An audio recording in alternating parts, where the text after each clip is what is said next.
Well, I consider it a great privilege that I have been welcomed into homes where the floors are made of dirt and there is no running water.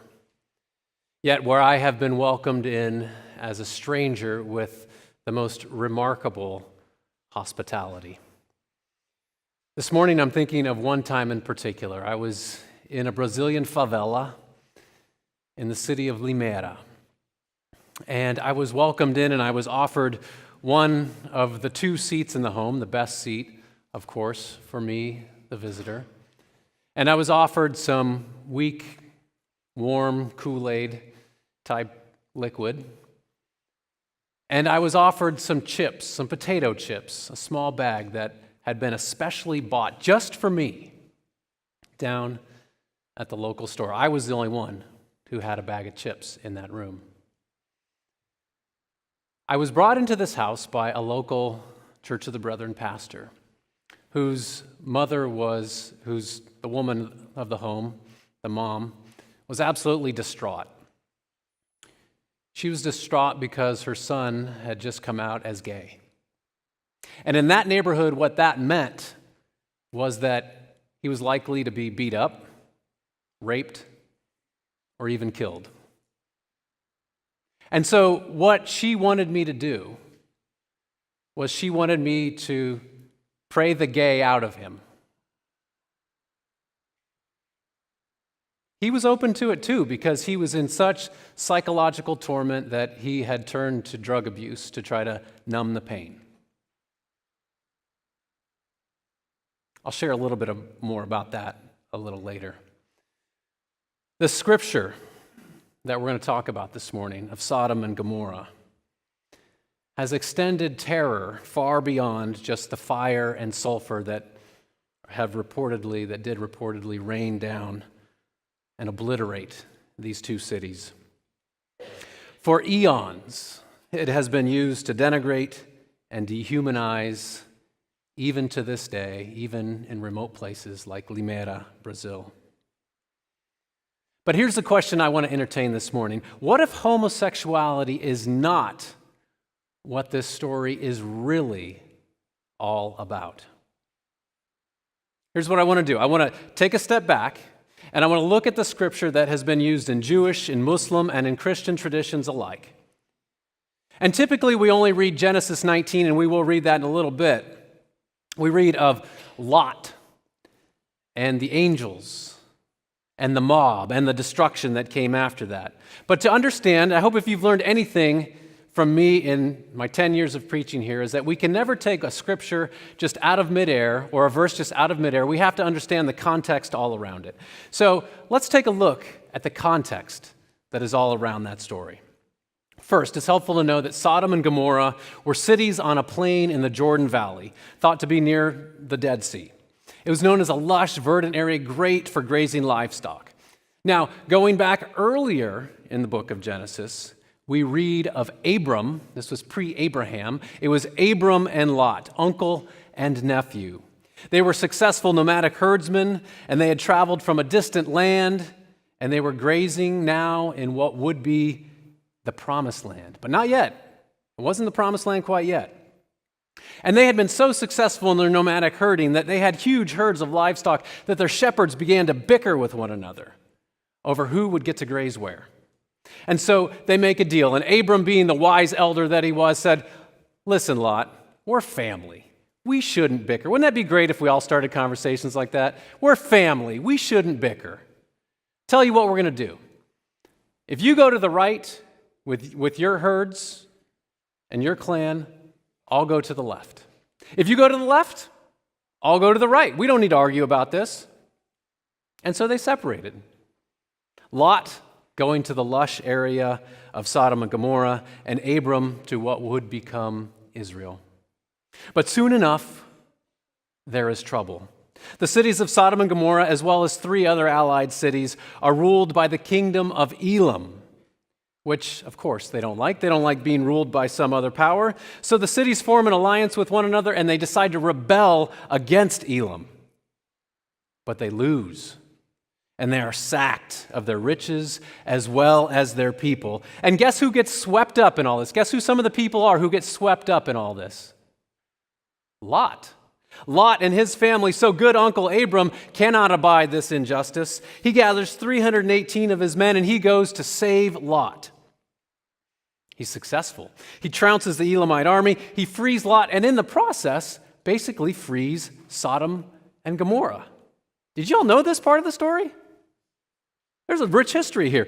The king of Sodom is so grateful that he offers Abram all of the loot, so long as Abram will give him back the people so that he can start his city over again. Now, noble Abram declines any compensation except for expenses incurred. It's kind of interesting. Immediately after this, in the book of Genesis, God enters covenant with Abram, promising him descendants as numerous as the stars and a motherland in which his population can prosper. He and his wife get new names too. Abram and Sarai become Abraham and Sarah. Now pay attention, because it really starts to matter here. In chapter 18, just one chapter before what we usually read of Sodom and Gomorrah, we read of God's visit to Abraham through three men. Some think of them as angels, from what we're going to learn a little bit later. God is visiting Abraham through these three men. And upon seeing these strangers walk by his tent in the heat of the day, Abraham offers them extravagant hospitality. Total strangers. Water and bread. Foot washing. He sacrifices a choice calf for them, and they dine on curds and milk as well. A feast under a tree while Abraham attends to them. We soon find out that these angel men have a couple of missions. One is to inform Abraham that he and Sarah will soon have their first child, even in their old age, something they had wanted more than anything in the entire world. The other mission is to see for themselves whether Sodom and Gomorrah were really as wicked as God had heard. Now, why God couldn't just see, I don't know, but they're there to investigate. And if the cities were indeed as wicked as had been reported, then, well, God was going to wipe them from the map. Having received this hospitality, the men head out to Sodom and Gomorrah to do their research, and Abraham pleads with God to spare these two cities. Some of us might know this. God, would you spare Sodom and Gomorrah if there were just 50 righteous men? God says, okay, 50. Well, what about 45? Well, what about 40? Abram bargains God all the way down to just 10. Just 10. Now, and that leads me to wonder, is this because Abraham is worried that he's going to need to go and save his nephew Lot again? Or is it because he went to all this trouble to save these two cities just a few chapters before? We don't know. That's the setting. But taking a step back, pausing for a minute, one of the things that when you look at the story, an extended version, one of the things we see is that the story of Sodom and Gomorrah is woven together with this plot line of God's growing covenant and promise to Abraham and Sarah, as well as these familial relations and fidelity between Abraham and Lot. All these three strands of the story keep weaving back and forth in between one another. It's not cut and dry. It's really interesting. And then at last, here we are, the story of Sodom and Gomorrah, where it's usually picked up. Let's read that together. The two angels came to Sodom in the evening, and Lot was sitting in the gateway of Sodom. When Lot saw them, he rose to meet them and bowed down with his face to the ground. He said, "Please, my lords, turn aside to your servant's house and spend the night and wash your feet. Then you can rise early and go on your way." They said, "No, we will spend the night in the square." But he urged them strongly. So they turned aside to him and entered his house, and he made them a feast and baked unleavened bread, and they ate. But before they lay down, the men of the city, the men of Sodom, both young and old, all the people to the last man, surrounded the house. And they called to Lot, "Where are the men who came to you tonight? Bring them out to us so that we may know them."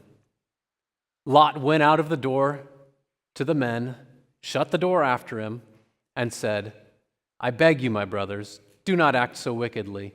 Look, I have 2 daughters who have not known a man. Let me bring them out to you, and do to them as you please. Only do nothing to these men, for they have come under the shelter of my roof." But they replied, "Stand back." And they said, "This fellow came here as an alien, and he would play the judge? Now we will deal worse with you than with them." Then they pressed hard against the man Lot and came near the door to break it down. But the men inside reached out their hands and brought Lot into the house with them and shut the door. And they struck with blindness the men who were at the door of the house, both small and great, so they were unable to find the door.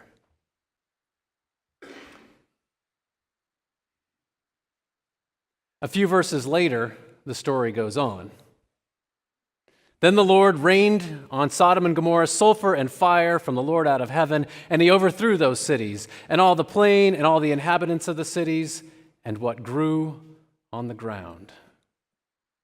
I don't know if you can see that, but there are many artist depictions through the eons of what that horrible scene must have looked like. It is a text of terror. But it's a text of terror for more than just the fire and the sulfur.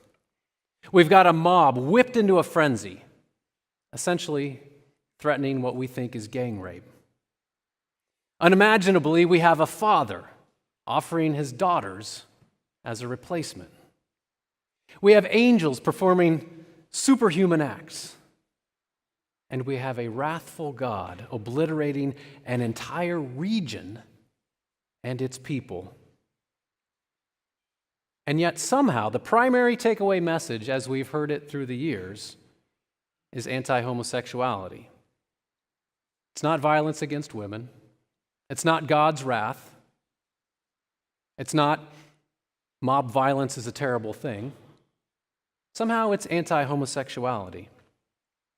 Now, we all know that this scripture is debated. Some see this as a story that condemns sexual acts between men. Others point out the fact that these acts are threatened by the mob were violent acts used to terrorize. They're not consensual acts of love. We all know that rape is wrong in every single instance, no matter the gender of the people. Also of note are the complexities of the word, the Hebrew word, translated as to know in this case, which is yada, as in yada, yada, yada, for all you Seinfeld fans out there. Yada is a euphemism for sexual relations. In the Bible, we see that Adam knew Eve, and humanity grew from there. That word is used some 900 times in the Hebrew Scriptures. And in only 13 or 14 of those times is it used in that way. A little more than 1% of the times. Some people would argue that this mob really did want to know what these spies were doing there. They wanted to interrogate them. It's a possibility. Well, what are some other possibilities? If the story is not solely about homosexuality, what else could it be about? Well, another way to take a look at what a biblical text might mean is to look at how other biblical texts interpret it. This is a story, it's one of our oldest stories in our tradition. It's in the very first book of the Bible. And so in the rest of the Bible, chronologically as it went along, there are 18 other times that other biblical writers bring up Sodom and Gomorrah. Would it surprise you to know that only one has anything to do with sexuality? That's way back in Jude, way ahead in Jude, I should say, when it talks about, quote, going after strange flesh, which again, some have argued that might be because they were angels, not because they were men. The rest of the biblical references to Sodom and Gomorrah usually point to this. Sodom and Gomorrah's destruction is a cautionary tale. Sodom and Gomorrah's sins were falling away from God and the devastation associated with that disobedience. Here's a great example in Ezekiel 16. Ezekiel is explaining to Jerusalem why it's even worse than Sodom. This is what he says. This is what the prophet Ezekiel says, speaking on God's behalf. Now, this was the sin of your sister Sodom. It was arrogant, overfed, and unconcerned. They did not help the poor and needy. It was haughty and did detestable things before me. Therefore, I did away with them as you have seen. So if you're keeping a tally, the sins of Sodom so far are inhospitality, arrogance, gluttony, apathy, and a complete disregard for the poor and needy, along with seeking strange flesh, however we might interpret that. Now, I'm not arguing that homosexuality would have been viewed as acceptable in that time, in that place, those thousands of years ago. I don't know. But what I am pointing out is that we've become so hyper-focused on really what is just one verse. Nothing sells like sex, right? That we are missing the predominant theme here, that of radical hospitality. Remember, Lot, just like Abraham before him, just before Abraham and Sarah were blessed with the promise of a child, Lot sees strangers. He opens his home in radical hospitality, just like Abraham. Feet are washed. A feast is laid before them. A place is provided to lay their heads. In fact, even note the reason that Lot gives for not handing these men over to the mob. Did you catch that? He doesn't say it's because of what the mob is threatening to do. He says it's because these men are under the shelter of my roof. That's why he's not going to hand them over. They're strangers, and they may even be here to judge the city, but they are guests in my care, Lot says. Now that's a statement. Why do we fear the stranger? Why are we inhospitable? Are we afraid that we're going to lose our money, that we'll be harmed, that our comfort, whether physical or psychological, will somehow be disrupted? And I wonder, what does that self-protectionist attitude cost us? What does it cost me as an individual? What does it cost us as a collective? Whether it's as a congregation, as a community, as a state, as a nation, as a world. There are examples of radical hospitality that are all around us. I think of the U.S. soldier who was rescued by an Afghan village at their own peril in the face of the Taliban. Many of you are familiar with the story of 3 Cups of Tea, Greg Mortensen, who was essentially saved as well in the spirit of hospitality. I wonder if we would have the courage to do the same, if I would have the courage to do the same. Do I know that kind of loving hospitality? And I wonder, how can I do more? I got a yard sign in my yard. I live along a busy street. That's pretty good. I'm getting lots of views. That's just a yard sign in my yard. When I hear that 69 bomb threats have been called into Jewish community centers in these first weeks of 2017, places where families and nursery schools go every single day, how can I be like Lot and say, nope, not under my roof, not under the roof that I understand that is my community, that is my state, that is my nation, that is my world? How can I be so boldly hospitable as the Muslim community who responded to the desecration of a Jewish graveyard in St. Louis by raising more than $100,000 for replacement and repair? How can we Be hospitable in a country that is increasingly suspicious of one another,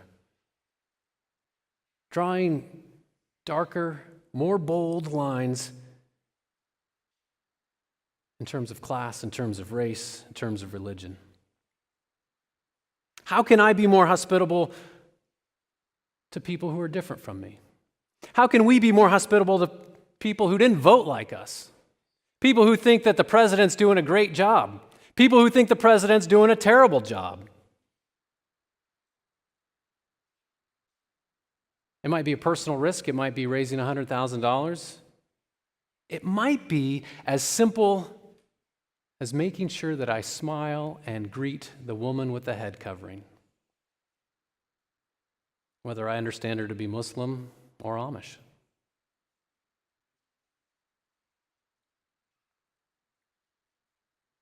There I was in Limera, a stranger in a strange land, the recipient of sacrificial hospitality.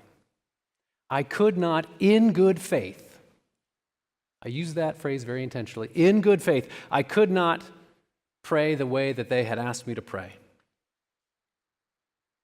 And so what I prayed was this, that God's presence be known to him and his mother, that the Spirit of God would work in their neighborhood, that their neighbors would understand, that they would accept him for who he was, that he would encounter no violence. Boiled down, that he would know love. You know, maybe it's not a mystery that these stories of Abraham and Lot's devotion to each other, that story goes hand in hand with the story of Sodom and Gomorrah, that story goes hand in hand with God blessing God's people and providing a place. Maybe it's no mystery at all that we see that radical hospitality brought it all together. These are some of the ways that we know God. And we practice radical hospitality because we hear God calling us to do the same. Today, tomorrow, and always. May we do so.